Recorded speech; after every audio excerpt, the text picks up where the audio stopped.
Hello friends, welcome back to DIY guitar making. Happy New Year. It's 2024 somehow, which is kind of nuts.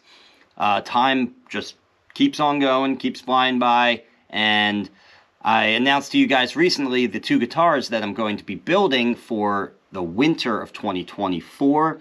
That's guitar number 116 and 117. I'm going to be building a Florentine Cutaway Dreadnought and a Florentine Cutaway Parlor guitar. The Dreadnought's going to be pretty cool for me because I've never built a Dreadnought, so I have to do all the design work and build all the jigs and do all that stuff first.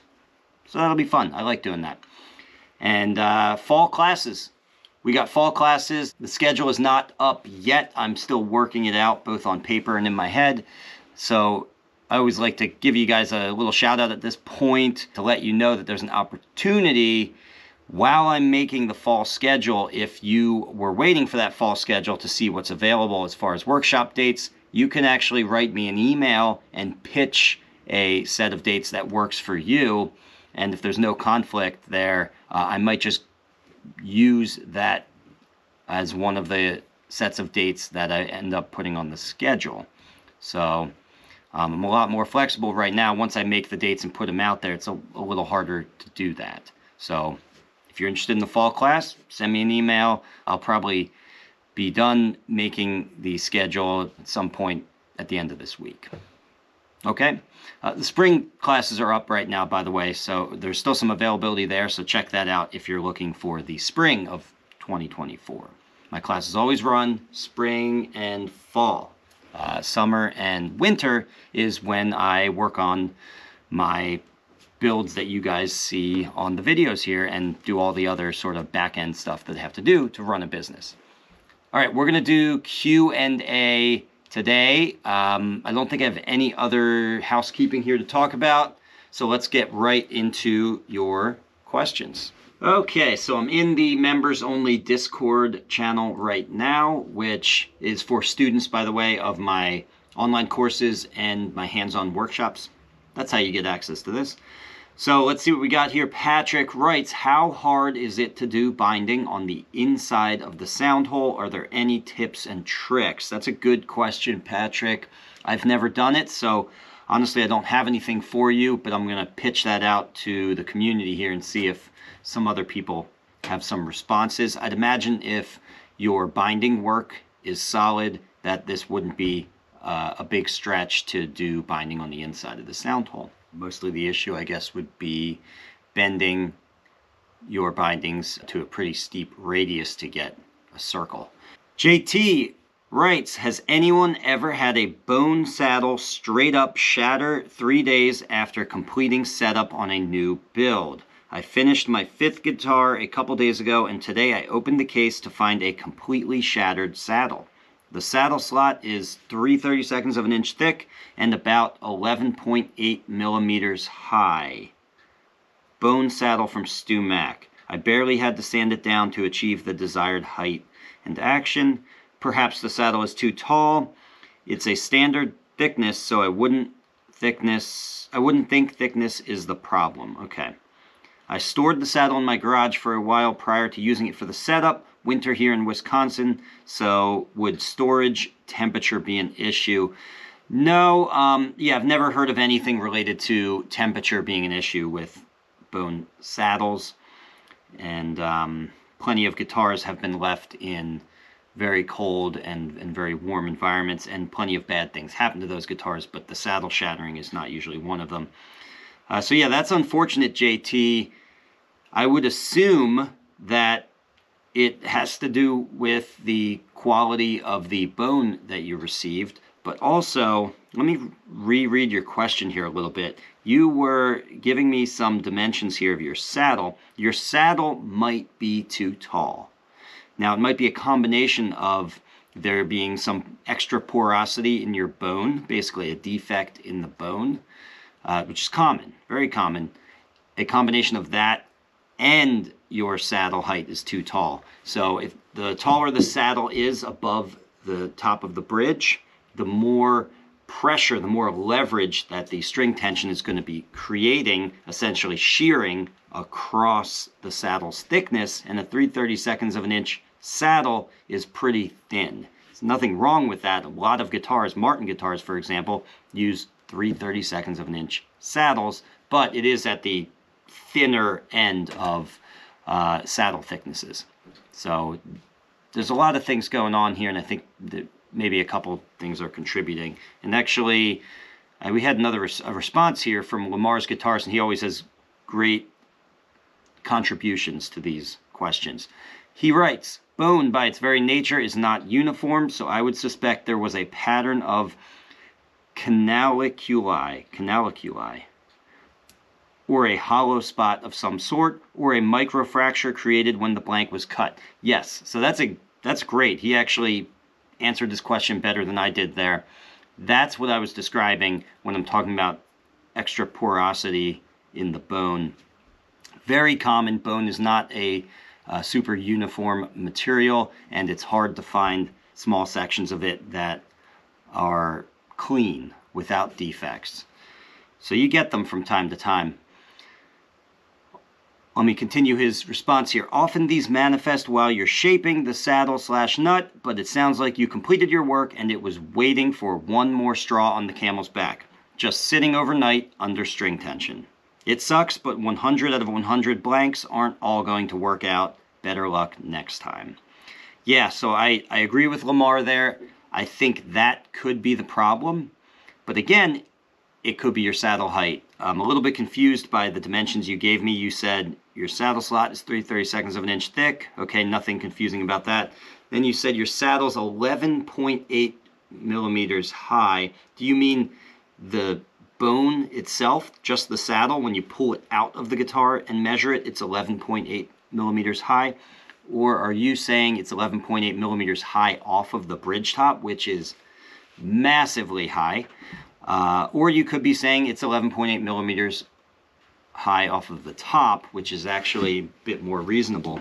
Because let me grab a guitar here, and I'll explain something. So it should look something like this. Hopefully that's coming out good on the camera. But this bridge here, we'll take a look at it. You want your saddle, or not your saddle, but the bottom of your strings, so your string height at the bridge, to be about a 1/2 inch, give or take a little bit, off of the top. So if you measure right off of the top, about a 1/2 inch. 1/2 inch is somewhere between 12 and 13 millimeters, by the way. So if that's the 11.8 you're talking about, measuring from the top of the soundboard to the bottom of your strings at full tension, then that's kind of okay. It could be a little bit higher, but that's kind of okay. I believe what you're referring to is you're measuring the blank by itself, just the saddle, and you're telling me that it's 11.8 millimeters high, which actually doesn't tell me much because I don't know how deep your saddle slot is. But the other important measurement here, there's two measurements that are important: that 1/2 inch off of the top and how far off of the top of the bridge, which should be about 3 to 4 millimeters. Okay, so why don't you measure that, and that will tell you a lot about how too high you are, if you are too high, and I think you are. Okay, put this away and go back to the Discord. Oh, cool. From Patrick, we have a whole lot of progress reports here in the shared progress and finished work section of the Discord. In fact, so much that I'm not going to go through all of it. So Patrick, man, you work fast. You're getting a lot done, which is really cool. So much so that the things you post in the Discord, I can't even talk about all of them here because you're just moving too fast. So we'll start somewhere over here and just reveal some of the things you've been doing, because this is cool. I like that he has a vacuum bag. Okay, so Patrick writes, he started laminating the sides today. The sides are made from 1.5 millimeter rosewood and 2 millimeter ebony glued together with epoxy. This is put in a vacuum bag overnight to cure. Yes, it is a mess. It's like icing a cake without being able to lick your fingers. So he's referring to the epoxy squeeze out there, I assume. And there's some cool pictures of this. And he also writes, solid linings done. I'm still not happy with my method of making these, but they turned out okay. Using thin laminations, 1.3 millimeters, seems to be the best way to make them. Next time, I'm going to make a mold to glue them up. Okay, very good. He writes, I almost put this in the shared mistakes folder. I marked the 12th fret with a center punch in the center of the fingerboard.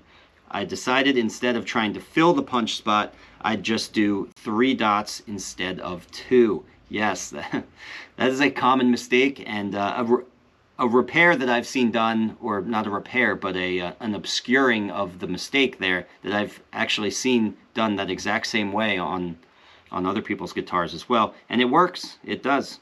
So, yeah, it's really easy to punch that center spot thinking because you just punched the center of the other 4 or 5 frets that you put a dot in. And then you realize you're in the wrong place. So you do 3. That works. I'll throw that picture up there so you guys can see it. Other than the mistake you made, I mean, the execution looks really nice. Carbon fiber pickup covers. Okay, so this is from LC Guitars. I recently cut some carbon fiber to use as humbucker covers to match the carbon fiber pickup rings I make. The tops are 0.5 millimeters, and I stick them to the pickup with some double-sided tape. Then solder the metal cover ring to the back of the pickup. I love the look. These are hand-wound Greenville pickups, my favorite pickup winder. All right. Yeah, I don't have anything to say or to add to that, not being an electric guitar maker myself. I've heard a lot about these Greenville pickups, though. So that's cool. Okay, Patrick writes, here's my setup for making the wings on a bridge.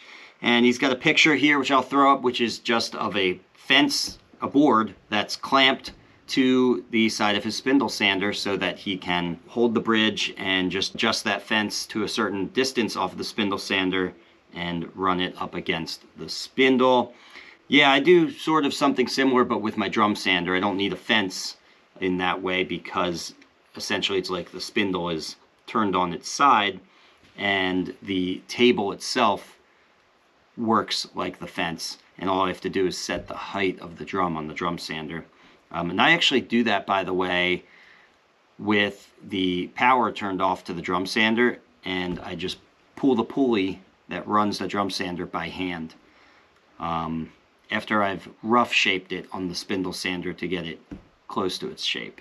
It just feels a little, I don't know, less scary that way. I don't like holding small parts up against the machines if I don't have to.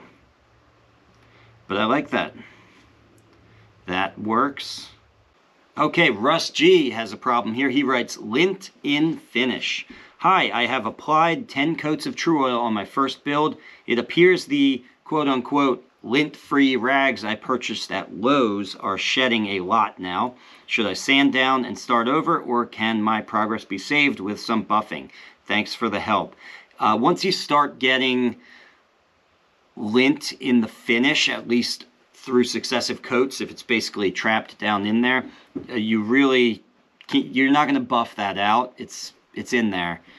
Now there's between coats, if you notice a little bit of fiber getting in there, you can very, very gently, it's a scuff sanding, it's not a press your fingers in kind of sanding, you can very gently run some 4/0 steel wool over those areas and see if that will clean up or pull out the lint, because that lint, if you catch it early enough, is really just barely sitting on top of the uppermost coat of finish that you have on there.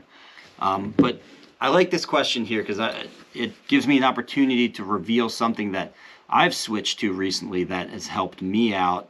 So one thing you'll run into, one is that when something says lint-free, it's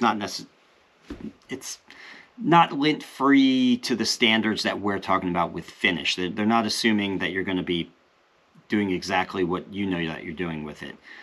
So lint-free to them is not necessarily lint-free to you. So I wouldn't trust that. And what you need to do, what I used to do, is I would buy fabric from Joann Fabrics, and I would just run that fabric through the wash 3 or 4 times. And usually that was totally fine, but honestly, every once in a while, even after running it through the wash a whole bunch of times, I would still get a little bit of that lint.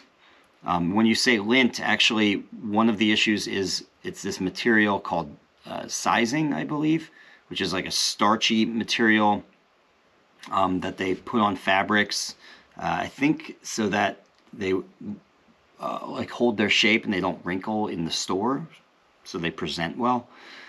But regardless, it comes off when you wash them. And I find you need to wash them several times to really get the fabric good enough. And sometimes, rarely, but sometimes it's still not good enough. And that's very disappointing to be, you know, using a rag and to realize, okay, I'm getting a little something into my finish here. So that brings me to what I've switched to recently, which is there are some companies out there that you can actually buy French polishing rags from, which is essentially just they've done the washing process for you and made sure that it's truly lint-free to the standards of French polishers, which is a pretty big deal.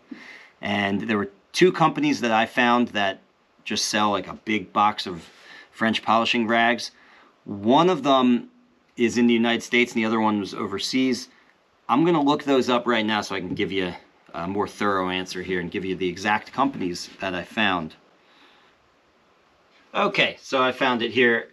The one that I found for sort of my local area was actually Mohawk Finishing, which they make all kinds of finishing supplies. You guys have probably used something from Mohawk if you do finishing. They're a big company.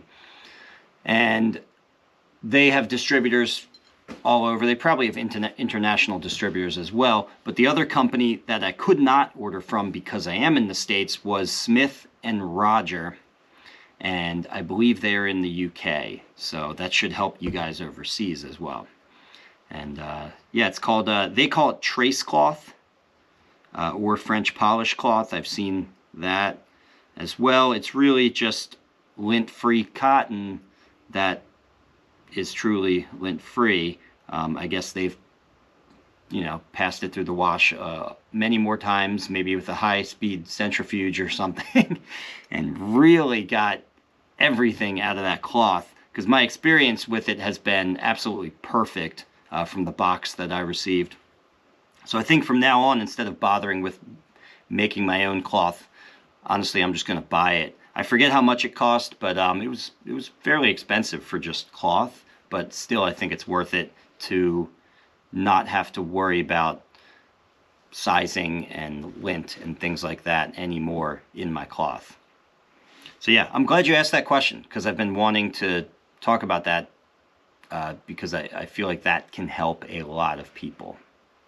And just looking on here, I'm actually realizing right now that there's a whole lot of other companies too that do this. So if you look up trace cloth or French polish cloth, there's a lot out there. Shellac.net, it looks like they do it. Fiddlesusa.com, ProWoodFinishes.com. Yeah. And again, the one that I used was Mohawk, and the one I found for overseas was Smith & Roger, which is at FrenchPolishes.com. Okay. I think, well, let me take a look first. I think that might be it for the Discord. Give me 1 second. Okay, I think that's good enough for the Discord. Let's jump over to YouTube and answer some of your questions over there. Okay, so now we're on to the YouTube comments here. The first one I have is from THIJS199. It's not really a name I can pronounce, but so I'll just spell it for you. He writes, question, I see you use flat sawn lumber too for guitar sides. So he's writing this in regards to a video I just put out about the 2 new guitars that I'm making. And I know the maple set I have, I wouldn't say it's flat sawn, but it's very rift sawn. It's probably tending a little bit more towards quarter sawn than it is totally flat sawn, but it's rift. It's very rifty. And I have used a little bit of flat sawn lumber for guitar sides, and it's worked out fine. I've never noticed a difference with the bending properties of it. Not saying that there isn't any, but I haven't noticed it. Bends fine. Most of the time I am using quarter sawn though. Robert Newell writes, good luck with that maple. I have found it to have superb tone. I have a Martin MC, which has great note separation, great high-end strum, shimmers like a 12-string, and slightly less bassy than a Rosewood Dreadnought. Okay, great. All things to look forward to. Thank you, Robert. Karap writes, hi, Eric. I just found your channel. I live in Myerstown. Cool. Myerstown is not very far from here. And I'm sure you realize that, but I'm just letting everyone else know. So this is a local. This is a local guy. Currently, I'm building mountain dulcimers, but I have some Bolivian rosewood I'm planning on using to build a parlor guitar, maybe with a Lutz spruce or Sinker redwood, taken from a 100-plus-year-old water tower. Oh, that's cool. I like that. And then he writes, Happy New Year. Hey, Happy New Year to you too. Happy 2024. Good luck with your guitar builds. Let's see. Weekends for Future writes, thanks for a lot of interesting videos. Great channel. One tip, when you need to adopt the angle of the bridge plate to fit into the X-brace, take the woodworking shooting board. It will allow you very easy and precisely to shave a bit of the edge by keeping it straight and rectangular. A shooting board can also be easily made. Good luck building more guitars. Yeah, so I use this shooting board for a whole great number of things. I believe in the video he's talking about, I was using my, I'll pull it out. I was using my manual disc sander instead of the shooting board. But yeah, you could use the shooting board too as well. For a lot of that fine brace work, just adjusting angles, I like to use this simply because I can have it right next to me. It is also square because that's just how it was built. The table is square to the disc. But you can do this with a shooting board. Sometimes you just have to worry about the bridge plate splitting off at the exit of the cut a little bit, but you can always just pre-plane a hair off of the cut before you do a set of strokes to mitigate that problem. But yeah, that's a great comment, and you know, for those of you guys who don't have a shooting board, it's a good reminder to build yourselves a shooting board. Great way to keep things square up your stock. Hey Eric, not sure what you would call that joint in the US, but in the UK it would be a spline joint or loose tongue joint. Yes, in the previous video I asked, I was building a set of countertops, which is not something I normally do, and so I just kicked it out to you guys. Hey, what is this joint that I'm using? I don't know what it is, and I'd like to just have a name to put to it, and pretty much the almost unanimous decision here between everyone was that it's a spline joint. Okay, so it's just two grooves with, in my case, an oak insert in the middle. Spline joint. Jerry Schaefer writes, I've been stripping the veneers off old pianos. I laminate 3 layers into plywood and use that with great success. That is awesome. I love that. I love pianos, I love old pianos, and I love the idea that some people use the soundboards and other parts of old pianos for different things, especially if you're, you know, taking an old instrument and using it to build new instruments. There's just something really cool about that. Really, really cool. There's a big difference. Radio King writes, there's a big difference between any rosewood and walnut type wood. Walnut has its own thing going on, but it lacks the sparkle and projection that rosewood has. Yeah, I agree with you that I like that you use the phrase type wood, because I do like to think that woods come in broad categories. There's a lot of rosewood type woods. You don't have to have rosewood to get a rosewood sounding guitar. There's a lot of woods that have similar parameters of density and Q, essentially. And then there's walnut type. Walnut, I would also say, yes, it is a completely different type of wood, a different category of wood from the rosewood. But all things considered, the back and side wood is a small part of the piece of the puzzle, especially in relation to your choice for the soundboard wood, which I think is far more important and impactful in the end. Why is the saddle so long? Red Wave 2024 writes, why is the saddle so long? Which is a common question I get. So a lot of my guitars, not all of them, but a lot of them, especially the more recent ones, I do this kind of long saddle here. And the reason is it's less about the length of the saddle. That's not why I do it.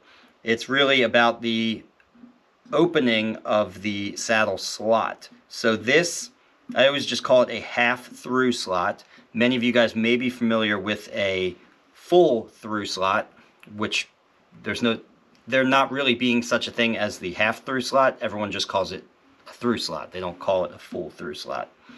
So a full through slot, though I'm going to use the term anyway, is where you just route your saddle slot straight through so it blows out the other side on both sides, and essentially you could then take your saddle and you could just slide it right into place. I like that. I like the through slot more than the end-to-end slot, because you can get a just creaking in perfectly tight fit without it being end-to-end. If it is end-to-end, even with CNC technology, you really can't get the saddle to just creak into place. And if it is just creaking into place, it's probably not actually bottoming out and hitting the very bottom of the saddle. However, if you just blow open one side, you don't need to blow open both sides like a full through slot. You can just blow open one side, and it's then possible, and in fact pretty easy, to get your saddle to fit super duper tight, just like in the same way that it's easy to get your nut. Maybe you guys have experienced this. You can get the nut to just creak into place and be a super tight fit, but maybe you struggle with the saddle because it's end to end. So anyway, that's the main reason why I like to blow open the one side. I don't blow open the other side, which is the side that's closer to the edge, because there's no reason to do it. I already get the benefit of opening one side, and if I do blow open that side, I then create a weak spot all along the front of the bridge. And with all that leverage on the saddle, you can actually crack the front of the bridge. It's sort of a liability that's known and common with full through slots. Great question. I've always enjoyed your videos. Keep them coming. Merry Christmas to you and your family. Thank you, Steve Carver. DALG Guitars, good on you. That bird's eye maple is really beautiful. Cool thing to do, Kurt. You rock. Kurt was the guy who sent me this set of a parlor guitar set of maple back and sides. There was also a yellow cedar top he sent with it, which I'm not using, just because I wanted to really use this redwood top that I got instead. But yeah, Kurt, thank you very much. I really appreciate it. That was a super cool thing to do. Okay, I think that's enough right there. Thanks for tuning in, guys. I hope you guys have a productive 2024. I know I'm gearing up to do that, and I think it's going to be a great year as far as the videos and the content that I'm going to put out.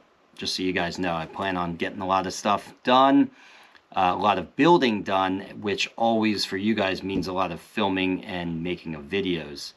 So things to look forward to. All right, I'll see you guys in the next one. Bye for now. If you learned something here, please give this video a like and subscribe so you can be notified when I release a new DIY guitar making video. And if you want to really learn more, take one of my structured online courses at ericschaferguitars.com, or register for a hands-on guitar building workshop here with me in Burnville, Pennsylvania.